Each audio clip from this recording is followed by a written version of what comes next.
ചില സമയത്ത് ഈ വേദപുസ്തകത്തിലെ ചില വാക്യങ്ങൾ, ഞാനിവിടെ ഈ കഴിഞ്ഞ 4 ദിവസങ്ങളിൽ ചില ഭാഗങ്ങൾ നമുക്ക് മനസ്സിലാക്കാൻ ബുദ്ധിമുട്ടുള്ള ചില ഭാഗങ്ങൾ പെട്ടെന്ന് വളരെ ഈസിയായിട്ട് എക്സ്പ്ലെയിൻ ചെയ്യാൻ ഞാൻ പരിശ്രമിച്ചിട്ടുണ്ട്. അതിലൊന്നാണ് നമ്മൾ പുതിയ നിയമത്തിൽ വായിക്കുമ്പോഴത്തേക്ക് ഒരു വാക്യമുണ്ട്, സ്ത്രീ സാവധാനത്തോടും സൗമ്യതയോടും കൂടെ മക്കളെ പുലർത്തുന്നുവെങ്കിൽ അവൾ മക്കളെ പ്രസവിച്ച് രക്ഷപ്പെടാറും അല്ലേ, മക്കളെ പ്രസവിച്ച്.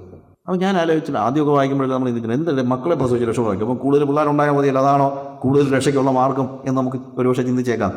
മക്കൾ നല്ല കാര്യം തന്നെ കേട്ടോ, അതൊക്കെ പഴയ ചിന്താഗതിയാണ്. എന്താ ഒന്നേ ആകാവൂ എന്നൊക്കെ, അങ്ങനൊന്നുമില്ല.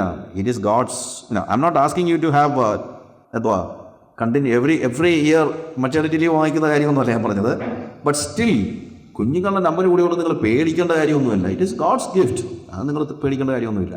അല്ലെങ്കിൽ അതൊരു ഭയത്തോടെയും എന്താ ഒക്കെ കാണേണ്ട കാര്യമൊന്നുമില്ല. It is God's gift, no doubt. പക്ഷേ മക്കളെ പ്രസവിച്ച് രക്ഷ പ്രാപിക്കുക എന്ന് പറയുമ്പോൾ അവിടെ പ്രസവിക്കുക എന്ന് പറയുന്ന ഒരു വാക്ക് 5 മിനിറ്റ് കൊണ്ട് നടക്കുന്ന ഒരു കാര്യമല്ല. വേദപുസ്തകത്തിലെ പ്രത്യേകിച്ച് വേദപുസ്തകത്തിൻ്റെ പല ഫ്രേസസിൻ്റെയും പ്രത്യേകത ഇതാണ്. ഇതുകൊണ്ട് എന്താണെന്നറിയാം, ചിലർ പറയും ബ്രദറെ നമ്മൾ രക്ഷിക്കപ്പെട്ട് കഴിഞ്ഞാൽ പിന്നെ പ്രസവവേദന ഉണ്ടാകത്തില്ല കേട്ടോ. കാര്യം വേദപുസ്തകത്തിൽ എന്ത് പറഞ്ഞിട്ടുണ്ട്? അതൊക്കെ പാപത്തിൻ്റെ ഫലമായിട്ടാണ് എന്തുണ്ടായത്, പ്രസവവേദന ഉണ്ടായത്. പ്രസവവേദന ഇല്ല, ഉണ്ടാകത്തില്ല എന്നൊക്കെ പറഞ്ഞ് നമ്മളെ ആശ്വസിപ്പിക്കും. പിന്നെ സിസേറിയനൊക്കെ ആണെങ്കിൽ നമ്മൾ അറിയത്തില്ല, വേദന ഉണ്ടാകുന്നൊന്നും അറിയത്തില്ല, അതുകൊണ്ട്. പക്ഷെ അതല്ല അതിൻ്റെ അർത്ഥം. ആദ്യം ഹൗവായോട് പറയുന്നൊരു കാര്യമുണ്ട്, നീ ഈ പാപം ചെയ്തതുകൊണ്ട് നിന്റെ സന്തതിക്കും സർപ്പത്തിൻ്റെ സന്തതിക്കും തമ്മിൽ ഞാൻ വിരോധം വെച്ചിരിക്കുന്നു. നിന്റെ സന്തതി സർപ്പത്തിൻ്റെ തലയെ തകർക്കും, അവൻ നിന്റെ സന്തതിയുടെ കുതികാൽ തകർക്കും. നീ വേദനയോടെ മക്കളെ പ്രസവിക്കൂ. എന്താ അതിൻ്റെ അർത്ഥം? മക്കളെ പ്രസവിക്കുന്ന ഒരു പ്രസവത്തിൻ്റെ 5 മിനിറ്റ് നേരത്തെ കാര്യമല്ല. മക്കളെ പ്രസവിച്ച് വളർത്തുന്നതെല്ലാം ഈ ഒരു വാക്കിലാണ് ഉള്ളടങ്ങിയിരിക്കുന്നത്. പ്രസവവും കുഞ്ഞുങ്ങളെ വളർത്തുന്നതും എല്ലാം ഈ ഒറ്റ വാക്കിലാണ്. കർത്താവ് അന്ന് പറയുന്നത്, ഇതിന് മുമ്പ് നിനക്ക് കുഞ്ഞുങ്ങളുണ്ടാവുകയായിരുന്നെങ്കിൽ അവരെ വളർത്താൻ ഒന്നും പ്രയാസപ്പെടേണ്ട കാര്യമില്ലായിരുന്നു, വേദനിക്കേണ്ട കാര്യമില്ലായിരുന്നു. കാര്യം അവർ വിശുദ്ധമായ ഒരു എൻവയൺമെൻറ്റിലാണ് ജീവിച്ചിരുന്നത്. ഞാൻ പറഞ്ഞ മനസ്സിലാകുന്നുണ്ടല്ലോ, വളരെ വിശുദ്ധമായ ഒരു എൻവയൺമെൻറ്റാണ്. ആദാമും ഹവ്വായും ദൈവവും ഒരുമിച്ചുള്ളൊരു ഗ്രൂപ്പിലേക്ക് ഒരു കുഞ്ഞൂടെ വന്നു കഴിഞ്ഞാൽ ആ കുഞ്ഞിനെ വളർത്താൻ ഒരു പ്രയാസമില്ല, കാര്യം വിശുദ്ധമായ ഒരു എൻവയൺമെൻറ്റാണ്. പക്ഷേ ഇനിയിപ്പോൾ നിനക്ക് കുഞ്ഞുണ്ടാകുമ്പോൾ ആ കുഞ്ഞിൻ്റെ കുതികാൽ തകർക്കാൻ ഒരു സർപ്പം ചുറ്റി നടപ്പുണ്ട്. അതുകൊണ്ട് നിൻ്റെ ഉത്തരവാദിത്വം വർദ്ധിക്കുകയാണ്. നിൻ്റെ കുഞ്ഞുങ്ങളെ വളർത്തുക എന്ന് പറയുന്നത് അത്ര ഈസി അല്ല. സർപ്പത്തിൻ്റെ കൊത്തേൽക്കാതെ അതിനെ വളർത്താനുള്ള ഒരു പ്രത്യേകമായ സീൽ നിനക്കുണ്ടായാലേ പറ്റുള്ളൂ. It is difficult. അതാണ് ആ വാക്യത്തിൻ്റെ അർത്ഥം. എന്നാൽ സൗമ്യതയോടെയും സാവധാനതയോടെയും ദൈവഭക്തിയോടും കൂടെ ഭവനത്തിൽ സ്ത്രീ ജീവിക്കുകയാണെങ്കിൽ അവൾ മക്കളെ സർപ്പത്തിൻ്റെ കൊത്തേൽക്കാതെ വളർത്തുന്നതിൽ വിജയിച്ച് ദൈവം അവൾക്ക് ഭരമേൽപ്പിച്ച ദൗത്യം നിർവഹിച്ച് അവൾ രക്ഷപ്രാപിക്കുന്നു. ഹല്ലേലൂയ. ഞാൻ പല സമയത്തും ഫാമിലി സെമിനാർസൊക്കെ എടുക്കുമ്പോൾ ഞാൻ പറയാറുണ്ട്, അന്ന് ഹവ്വായിക്ക് ഒരു സർപ്പത്തെ നോക്കിയാൽ മതിയായിരുന്നു. പക്ഷേ ഇന്ന് 1000 സർപ്പങ്ങൾ ഇഴഞ്ഞു നടക്കുന്ന ഒരു എൻവയൺമെൻറ്റിലേക്കാണ് നമ്മൾ കുഞ്ഞുങ്ങളെ ഇറക്കി വിട്ടിരിക്കുന്നത്. എത്ര പ്രാർത്ഥന, എത്ര ഉപവാസം, എത്ര കരച്ചിൽ, എത്ര സ്നേഹം, എത്ര ആശ്വാസം, എത്ര ദൈവികമായ ഇടപെടൽ കുഞ്ഞുങ്ങളെ വളർത്തുന്നതിൽ അത്യാവശ്യമായി വന്നിരിക്കുന്നത് നിങ്ങൾ ആലോചിക്കണം. It is so difficult. അതുകൊണ്ട് കുഞ്ഞുങ്ങൾക്ക് വേണ്ടി കരയേണ്ടത് അവന് എൻജിനീയറിങ്ങിന് അഡ്മിഷൻ കിട്ടാനൊന്നുമല്ല. കുഞ്ഞുങ്ങൾക്ക് വേണ്ടി കരയുന്നത് അവൻ്റെ ആ പ്രായത്തിൽ, ഈ ടീനേജിൽ അല്ലെങ്കിൽ അത് കഴിഞ്ഞിട്ടുള്ള കൗമാരപ്രായത്തിൽ സർപ്പത്തിൻ്റെ കൊത്തേൽക്കാതെ ഇവൻ എങ്ങനെയെങ്കിലും ഒന്ന് രക്ഷപ്പെട്ട് കിട്ടാനുള്ള കരച്ചിലായിരിക്കണം ഓരോ അമ്മയെയും അപ്പനെയും എപ്പോഴും അവരെ അല്ലെങ്കിൽ അവരുടെ ജീവിതത്തിൽ അത് ചെയ്തുകൊണ്ടിരിക്കേണ്ടത്. ഹല്ലേലൂയ.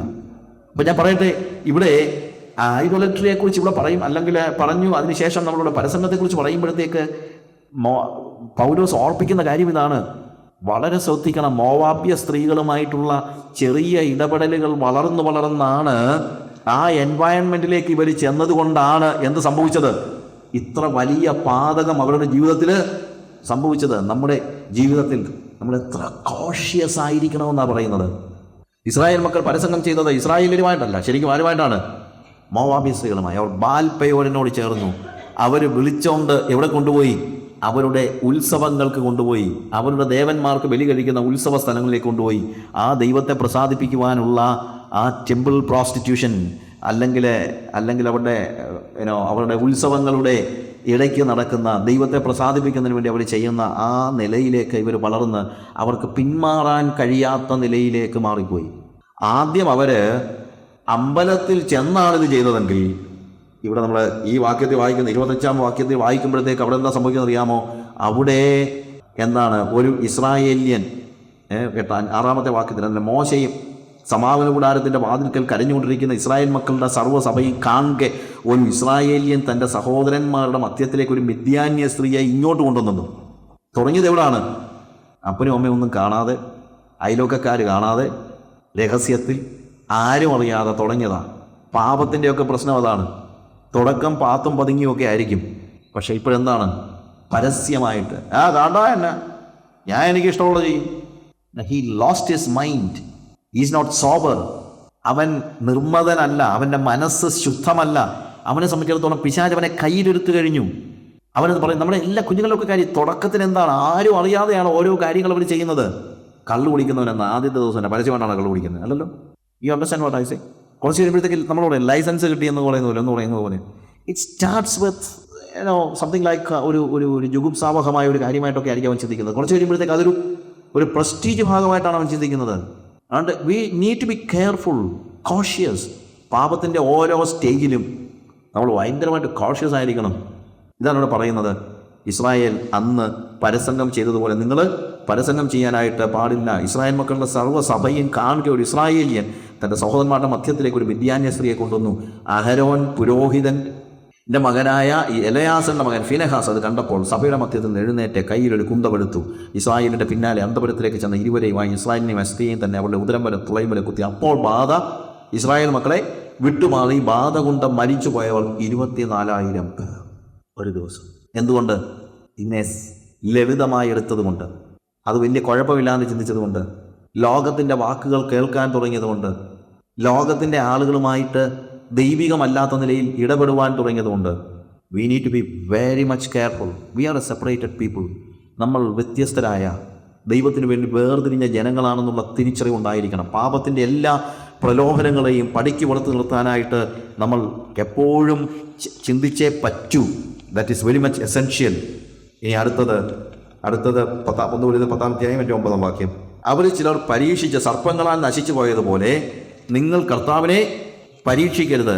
സംഖ്യാപുസ്തകം 21-ാം അധ്യായത്തിൻ്റെ 4 മുതലുള്ള വാക്യങ്ങളിലാണ് ശരിക്കും ആ ഭാഗം വിശദമാക്കുന്നത്. 4 മുതലുള്ള വാക്യങ്ങൾ.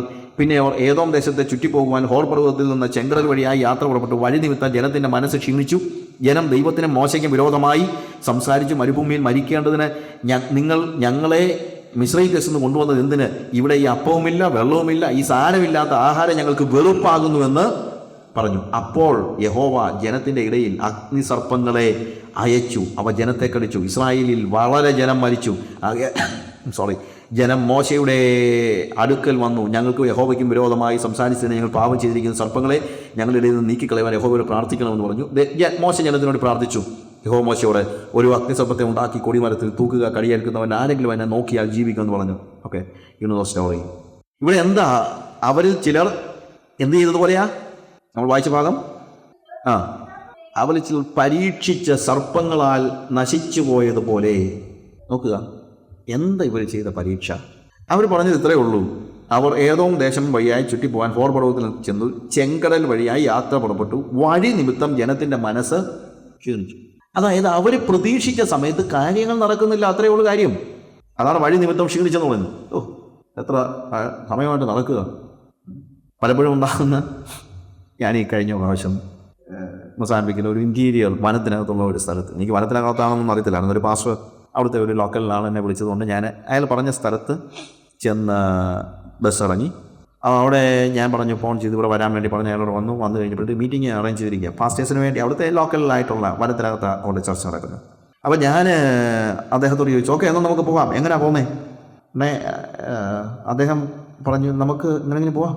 ഉടനെ ഞാൻ ചോദിച്ചു, നമുക്ക് നടന്നാലോ? നടക്കുകയാണെങ്കിൽ കുറച്ച് സമയം ഒത്തിരി എടുക്കും, ചിലപ്പോൾ 1 മണിക്കൂറെങ്കിലും എടുക്കും. അപ്പോൾ ഞാൻ എത്ര ദൂരമുണ്ട്? 1 കിലോമീറ്ററെങ്കിലും കാണും. ഞാൻ പറഞ്ഞു, 1 കിലോമീറ്റർ നടക്കുന്നതില്ല, 1 മണിക്കൂർ അല്ല, എന്നാലും സമയം എടുക്കും, അവരൊക്കെ നോക്കിയിരിക്കുക. ഞാൻ പിന്നെ എങ്ങനെ പോകുന്നത്? പറഞ്ഞു, സൈക്കിൾ ടാക്സി എന്ന് പറഞ്ഞു കഴിഞ്ഞാൽ സൈക്കിൾ റിക്ഷയല്ല, നമ്മൾ സൈക്കിളിൻ്റെ പുറകെ ഇരിക്കണം, അത്രയേ ഉള്ളൂ, വേറെ ഒന്നുമില്ല. നമ്മൾ സൈക്കിളിൻ്റെ പുറകിൽ 2 സൈക്കിളോട്ട് കാലിട്ടിരിക്കണം. അപ്പോൾ വലതുവശത്ത് ഒരു ഫുഡ് റെസ്റ്റ് ഉണ്ടാക്കിയിട്ടുണ്ട്, നമ്മുടെ സ്കൂട്ടറിനൊക്കെ ഫുഡ് റെസ്റ്റ് ഉള്ളതുപോലെ. എന്നിട്ട് നമ്മളിങ്ങനെ പുറകിൽ ഇങ്ങനെ പിടിച്ചിരിക്കണം. അപ്പോൾ എന്നാൽ പിന്നെ അങ്ങനെ പോയേക്കാം.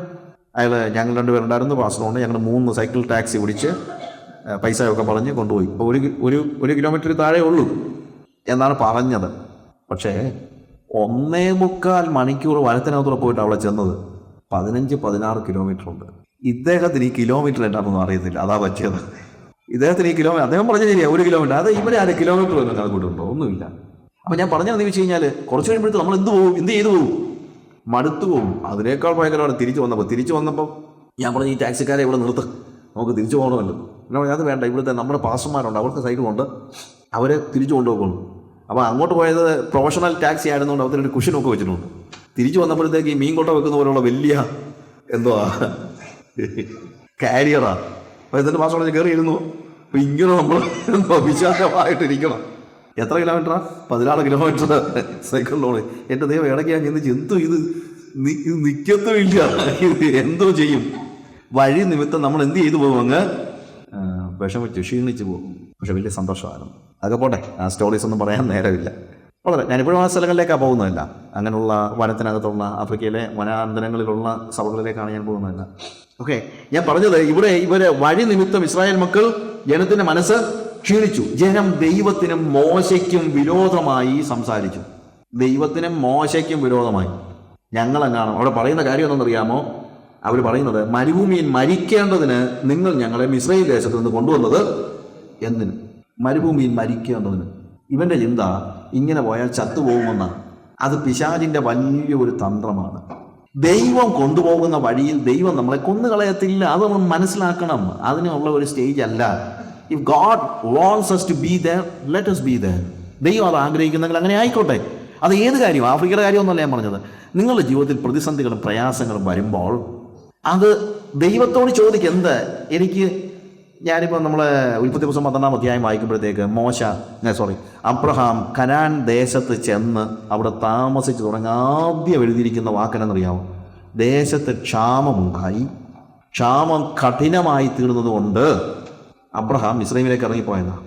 ആരാ വിളിച്ചിറക്കിയത്? ദൈവം പ്രോമിസ് ചെയ്ത് ദൈവം കൈക്ക് പിടിച്ച് നടത്തി കനാൻ നാട്ടിൽ കൊണ്ടുവന്നതാണ്. നോർമലി അബ്രഹാമിന് പറ്റിയ, ശരിക്കും പറഞ്ഞാൽ അബ്രഹാമിൻ്റെ ഒരു വലിയ പാളിച്ചയാണ്. അങ്ങനെ ദൈവം വിളിച്ചിറക്കി കൊണ്ടുവന്നാലും എന്തോ ഉണ്ടാകും, ക്ഷാമം ഉണ്ടാകാനുള്ള സാധ്യത ഉണ്ട്. അത് നമ്മൾ മനസ്സിലാക്കണം. ദൈവം കൊണ്ടുവന്നതാണ്, പക്ഷേ ക്ഷാമം ഉണ്ടായി. നമ്മുടെ ജീവിതത്തിലെ ഒരു പ്രശ്നം എന്നറിയാമോ? ജീവിതത്തിൽ പ്രതിസന്ധികൾ വരുമ്പോഴത്തേക്ക് നമ്മൾ പറയുന്നത് ഇത് ദൈവത്തിൻ്റെ വഴി ആയിരിക്കത്തില്ലെന്നാണ്. എന്ന് തന്നെയല്ല അബ്രഹാം കാണിച്ച ഏറ്റവും വലിയ പാതകം. അബ്രഹാം ജീവിതത്തിൽ പല തെറ്റുകൾ ചെയ്തിട്ടുണ്ടെങ്കിലും അവൻ ചെയ്ത ഏറ്റവും വലിയ പാതകം, ദൈവം അവനെ കൊണ്ടുവന്ന കനാൻ നാട്ടിൽ ക്ഷാമം ഉണ്ടായപ്പോൾ അവിടെ പിടിച്ചു നിൽക്കാതെ ഉണ്ടാകുമ്പോഴത്തേക്ക് ദൈവം നമ്മളെ ആക്കി വെച്ചിരിക്കുന്ന കനാനിൽ നിന്ന് ഫറവോൻ്റെ രാജ്യത്തിലേക്ക് ഇറങ്ങിപ്പോകുന്ന ഒരു സ്റ്റേജ് ഉണ്ട്. We feel famine in our life, not just in our life എന്ന് പറയണ്ട, every kind of famine. May be you feel some kind of famine in your body. You know what normally people do? Here it is famine, so I'm going to a place where I get splendid of joy or pleasure. ദൈവം അവന് കൊടുത്ത സ്ഥലത്ത് നിന്ന് അവൻ എങ്ങോട്ട് പോകുന്നു? അവൻ കണ്ടെത്തുന്ന സുഖമുള്ള സ്ഥലങ്ങളിലേക്ക് പോകുന്നു. അത് ദൈവത്തിൻ്റെ വഴിയല്ല. കനാൻ നാട്ടിൽ ക്ഷാമം ഉണ്ടെങ്കിലും അവൻ അവിടെ തന്നെ നിൽക്കണം. കനാൻ നാട്ടിൽ തന്നെ നിൽക്കണം. കാര്യം അതാണ് അവൻ്റെ വാഗ്ദത്ത ദേശം. നമ്മുടെ ജീവിതത്തിൽ പ്രതിസന്ധികൾ ഉണ്ടെങ്കിൽ നമ്മൾ ഇവിടെ തന്നെ പിടിച്ചു നിൽക്കണം. മിസ്രയീമിലേക്ക് ഇറങ്ങിപ്പോകുന്നത് ദൈവികതയല്ല. വേദപുസ്തക എഴുത്തുകാർ ഉപയോഗിക്കുന്ന വാക്കുകളൊക്കെ വളരെ രസമാണ്. He went down to Egypt എന്ന് എഴുതിയിരിക്കുന്നത്. അവൻ മിസ്രയീമിലേക്ക് ഇറങ്ങിപ്പോയി. കാശുള്ള സ്ഥലം നോക്കിയാൽ പോയത്, പൈസ ഉള്ള സ്ഥലം നോക്കിയാൽ പോയത്, അല്ലെങ്കിൽ ജീവിക്കാൻ മാർഗമുള്ള സ്ഥലം നോക്കിയാൽ പോയത്. പക്ഷേ വേദപുസ്തകം എഴുതാൻ എഴുതിയിരിക്കുന്നത് ഇറ്റ് ഇസ് എ ഡൗൺ പ്രോസസ്സാണ്. പ്രിയമുള്ളവരെ, ഫാമിൻ നമ്മുടെ ജീവിതത്തിൽ ഉണ്ടാകുമ്പോൾ ദൈവസന്നിധിയിൽ ദൈവം ആക്കി വെച്ചിരിക്കുന്ന സ്ഥലത്ത് തന്നെ ഞാൻ തുടരുമെന്ന് തീരുമാനിക്കണം. ഇവിടെ വഴി നിമിത്തം ജനത്തിൻ്റെ മനസ്സ് ക്ഷീണിച്ചു. ജനം ദൈവത്തോട് ചോദിക്കുകയാണ്, അല്ലെങ്കിൽ മോശയോടും ജനത്തോടും ദൈവത്തോടും ചോദിക്കുകയാണ്, എന്തിനാ ഞങ്ങൾ കൊണ്ടത്? ഞങ്ങളെ കൊല്ലാനാണോ കൊണ്ടത്? നമ്മൾ പലപ്പോഴും ചോദിക്കുന്നത് ഞാൻ ചത്തു പോകുന്നുള്ള ചിന്തയൊക്കെ ഉണ്ട്. അതൊക്കെ പിശാച് വരുന്നതാണ്. ഇവിടെ ഇങ്ങനെ പോയി കഴിഞ്ഞാൽ എൻ്റെ ബ്രദറെ ആത്മീയമൊക്കെ പറഞ്ഞിട്ട് കാര്യമൊന്നുമില്ല. ഇങ്ങനെ ചോദിച്ചാൽ നമ്മൾ ചത്തുപോയേ ഉള്ളൂ. നോക്ക്, ദൈവം ഇല്ലാത്തവരെ എല്ലാം ഉണ്ട്, നമുക്കൊന്നുമില്ല. നമ്മളെന്തിനാ ദൈവത്തെ വിളിച്ച് നടക്കുന്നത്? ഈ ചിന്തകൾ ആര് കൊണ്ട് തരുന്നതാണ്? പിശാച് കൊണ്ട് തരുന്നതാണ്. What is needed is to depend upon the Lord continuously. പ്രതിസന്ധികളിലും പ്രയാസങ്ങളിലും ദൈവത്തോട് പിടിച്ചു നിൽക്കുന്ന, ചേർന്ന് നിൽക്കുന്ന ഒരു സ്റ്റേജ്. പൗലോസ് പറയാണ്, അവരുടെ ജീവിതത്തെക്കുറിച്ച് പറഞ്ഞിട്ട് പറയുന്നത് എന്താണെന്നറിയാമോ? ഇത് നമുക്ക് ദൃഷ്ടാന്തമായി സംഭവിച്ചിരിക്കുകയാണ്. അവരുടെ ജീവിതത്തിൽ സംഭവിച്ച ഒരു ദൃഷ്ടാന്തമാണ്, ഒരു എക്സാമ്പിൾ ആണ്, ഒരു വാർണിംഗ് ആണ്, നമുക്ക് ബുദ്ധി ഉപദേശത്തിനായി എഴുതിയിരിക്കുകയാണ്.